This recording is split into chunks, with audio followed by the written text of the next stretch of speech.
আউযু বিল্লাহি মিনাশ শাইতানির রাজিম। ক্বালা রাব্বি ইশরাহ লি সাদরি ওয়া ইয়াসসির লি আমরি ওয়াহলুল উকদাতাম মিন লিসানি ইয়াফকাহু কওলি। আসসালামু আলাইকুম ওয়া রাহমাতুল্লাহ।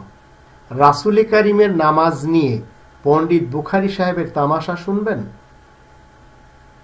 বুখারী রিওয়ায়াত বানানোর পণ্ডিত ছিলেন, বিশেষজ্ঞ ছিলেন।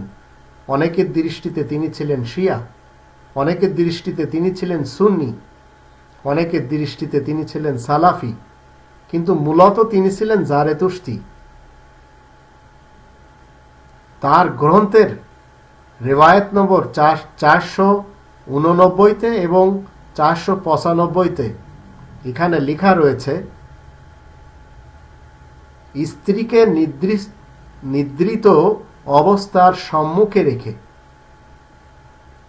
আয়েশার ব্যাপারে লেখা রয়েছে, আয়েশাকে সামনে রেখে এমত অবস্থায় যে আয়েশা ঘুমিয়ে আছে, তিনি নফল নামাজ আদায় করতেন আর সিজদায় যাওয়ার সময় আয়েশা বলছে যে আমার পা চেপে ধরতেন, এমনকি পা দুটোকে টোকাও দিতেন।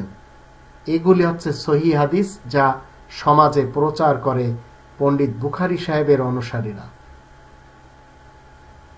স্ত্রীকে সামনে রাখা, সিজদায় যাওয়ার সময় পা চেপে ধরা, আবার পা দুটোকে টোকা দেওয়া, এটি কি রাসূলের নামাজ হতে পারে কখনো?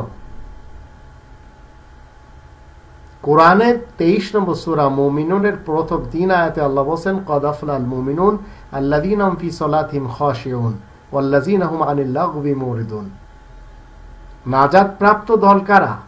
সেই সফলকাম হয় যে বিনম্র অবস্থাতে নামাজ পড়ে এবং যত অনাবশ্যক ক্রিয়াকলাপ রয়েছে সেইগুলি থেকে বিরত থাকে।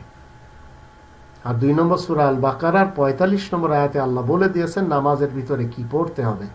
কোরআনের ভিতরে যত দুয়ার আয়াত রয়েছে সেইগুলি পড়তে হবে, তাহলে তার নামাজটি বিনত এবং বিনম্র অবস্থায় হবে। অন্যথায় এই টাইপের নামাজ লেখকেরা লিখে গেছে রাসূলের নামে, আপনাকে প্রতিবাদ করতে হবে, হোক সেটা পণ্ডিত বুখারী সাহেবের গ্রন্থে, কিন্তু কোরআনের বিপরীত কথা, তাই আমি আপনাদের সামনে তুলে ধরলাম।